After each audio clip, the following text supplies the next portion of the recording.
আসসালামু আলাইকুম। অষ্টম শ্রেণীর প্রিয় শিক্ষার্থীরা, কোর্সটিকার নতুন একটি ক্লাসে তোমাদের স্বাগতম। আজকে আমি আলোচনা করব তোমাদের বাংলা বই থেকে প্রার্থনা কবিতার যে সৃজনশীল প্রশ্নটি রয়েছে তার উত্তর নিয়ে। এই কবিতাটি লিখেছেন কায়কোবাদ। আমি আশা করছি ইতিমধ্যেই তোমরা তোমাদের মূল বই থেকে এই কবিতাটি পড়ে নিয়েছ। তো এই কবিতাটির শেষের দিকে যদি আমরা যাই, সেখানে মূলত আমরা সৃজনশীল প্রশ্নটি পেয়ে যাব। প্রথমে রয়েছে শব্দার্থ টিকা। তোমরা অবশ্যই এই কবিতাটি ভালোভাবে বোঝার জন্য এই শব্দার্থগুলোকে ভালোভাবে পড়বে। পাঠের উদ্দেশ্য রয়েছে, পাঠ পরিচিতি রয়েছে, এরপর রয়েছে কবি পরিচিতি, এরপর অনুশীলনীমূলক অংশে যখন আমরা আসব তখন আমরা পাবো বহু নির্বাচনী প্রশ্ন এবং সবশেষে এখানে সৃজনশীল প্রশ্ন রয়েছে। তো এই যে সৃজনশীল প্রশ্নটি, এটির সমাধানে মূলত আমি এখন তোমাদেরকে বুঝিয়ে দেব। তাহলে চলো দেখে নিচ্ছি যে কিভাবে আমরা এই প্রশ্নের উত্তর লিখতে পারি। শিক্ষার্থীরা, আমরা আলোচনা করছিলাম অষ্টম শ্রেণীর বাংলা প্রথম পত্র অধ্যায় ভিত্তিক সৃজনশীল প্রশ্নের উত্তর। আমাদের কবিতার নাম হচ্ছে প্রার্থনা, লিখেছেন কায়কোবাদ। তো প্রথমে আমরা সৃজনশীল প্রশ্নের যে উদ্দীপকটি দেওয়া রয়েছে সেই উদ্দীপকটি পড়ব। এখানে উদ্দীপক হিসেবে একটি কবিতার অংশ দেওয়া রয়েছে। তো আমরা সেই কবিতাংশটি পড়ছি। লেখা রয়েছে, নম্র শিরে সুখের দিনে তোমারই মুখ লইব চিনে, দুঃখের রাতে নিখিল ধরা যেদিন করে বঞ্চনা, তোমার যেন না করি সংশয়। তো এই হচ্ছে আমাদের উদ্দীপক। তো প্রশ্ন করা হয়েছে স্তুতি কথার অর্থ কী।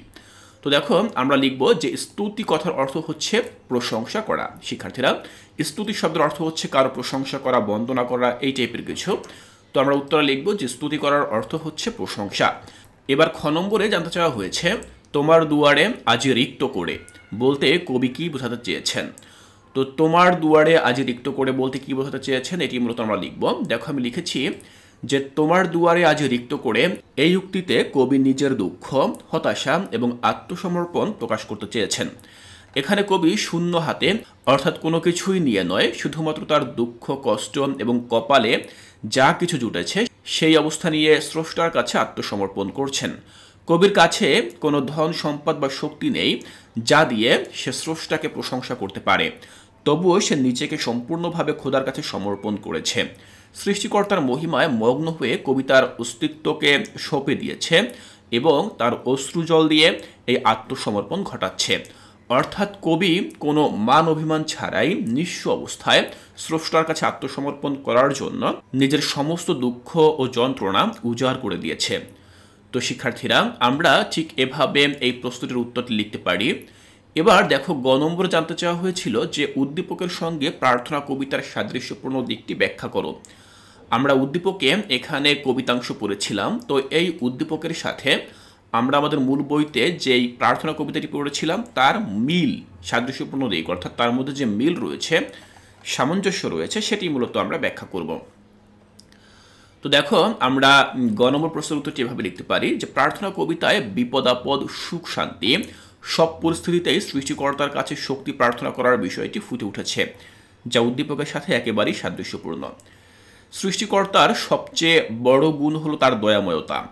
এই দয়া ও ভালোবাসার কারণে যখন আমরা স্রষ্টার কাছে প্রার্থনা করি তখন আমাদের মনোবাসনা বা চাওয়া পূর্ণ হয়। উদ্দীপকে আমরা দেখতে পাই স্রষ্টার কাছে প্রার্থনা করা হচ্ছে এবং আনন্দের মুহূর্তে ও প্রাচুর্যের দিনেও স্রষ্টাকে ভুলে না যাওয়ার কথা বলা হচ্ছে। এর পাশাপাশি দুঃখ, বিপদ, অভাব বা প্রয়োজনের সময় স্রষ্টাকে স্মরণ করার কথা উল্লেখ করা হয়েছে।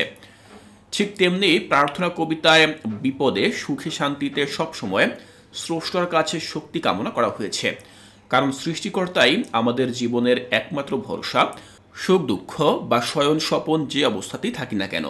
এভাবেই আমরা দেখতে পাই যে উল্লেখিত উদ্দীপক এবং প্রার্থনা কবিতার মধ্যে ভাবগত দিক থেকে একটি গঠনমূলক সাদৃশ্য রয়েছে। তাহলে শিক্ষার্থীরা, ঠিক এভাবে আমরা গ নম্বর প্রশ্নের উত্তরটি লিখতে পারি। সবশেষ যে প্রশ্নটি রয়েছে ঘ নম্বরে, জানতে চাওয়া হয়েছে উদ্দীপকটি প্রার্থনা কবিতার একটি বিশেষ দিককে নির্দেশ করলেও সমগ্র ভাব প্রকাশে সক্ষম নয়, যুক্তিসহ বিশ্লেষণ করো। তো আমরা এই প্রশ্নটির উত্তর এখন লিখব। চলো দেখে নিচ্ছি যে কিভাবে লেখা যায়। দেখো, আমি এভাবে লিখেছি যে উদ্দীপকটি শুধুমাত্র প্রার্থনা কবিতার এক বিশেষ দিককে, অর্থাৎ স্রষ্টাকে যে কোনো অবস্থাতেই স্মরণ করার গুরুত্বকে নির্দেশ করেছে, তবে এটি সমগ্র ভাব তুলে ধরেনি। স্রষ্টার দেখানো পথে মানবজাতির কল্যাণ বয়ে আনে এবং জীবন যদি সঠিক পথে পরিচালিত হয় তবে স্রষ্টার আরাধনা হয় এবং সত্যের সন্ধান পাওয়া যায়। উদ্দীপকে ভক্তির সঙ্গে সুখ স্বাচ্ছন্দ্যের সময় স্রষ্টাকে স্মরণ করার কথা বলা হয়েছে, আর একইভাবে বিপদ, দুঃখ বা কঠিন পরিস্থিতি আসলেও স্রষ্টার প্রতি আস্থা রাখার কথা উল্লেখ করা হয়েছে। প্রার্থনা কবিতায় কবি স্রষ্টার অপার মহিমার কথা বর্ণনা করে স্রষ্টার উদ্দেশ্যে প্রার্থনা করেছেন। কবি ভক্তি বা প্রশংসা করতে না জানলেও কেবল চোখের অশ্রু দিয়ে নিজেকে নিবেদন করেছেন, কারণ স্রষ্টার অফুরন্ত দয়াতেই সমস্ত জগৎ পরিচালিত হয়। স্রষ্টার কাছে সাহায্য চাওয়ার জন্য তিনি শূন্য হাতে পরম ভক্তিতে প্রার্থনা করেছেন, যারা স্রষ্টা তার দেহ ও হৃদয়ে শক্তি দান করেন। এভাবে বলা যায় যে উদ্দীপকটি প্রার্থনা কবিতার সব কিছুই ধারণ করতে পারেনি, বরং এটি কবিতার একটি নির্দিষ্ট দিককেই প্রতিফলিত করেছে। তাহলে শিক্ষার্থীরা, আমরা ঘ নম্বর প্রশ্নের উত্তরটি ঠিক এভাবে লিখলাম। আমি আশা করছি এখান থেকে তোমাদের বুঝতে আর কোনো অসুবিধা নেই। আজকের এই ক্লাসে আমি তোমাদের সাথে আলোচনা করলাম কায়কোবাদের লেখা প্রার্থনা কবিতার সৃজনশীল প্রশ্নের উত্তর নিয়ে। এর পরবর্তী ক্লাসে আমরা এই একই কবিতার যেই এমসিকিউ রয়েছে বা বহু নির্বাচনী প্রশ্ন রয়েছে সেগুলো নিয়ে আলোচনা করব। তাই শিক্ষার্থীরা, কোর্সটিকায় এর পরবর্তী ক্লাসগুলো দেখার আমন্ত্রণ জানিয়ে আজকের এই ক্লাসটি এখানেই শেষ করছি।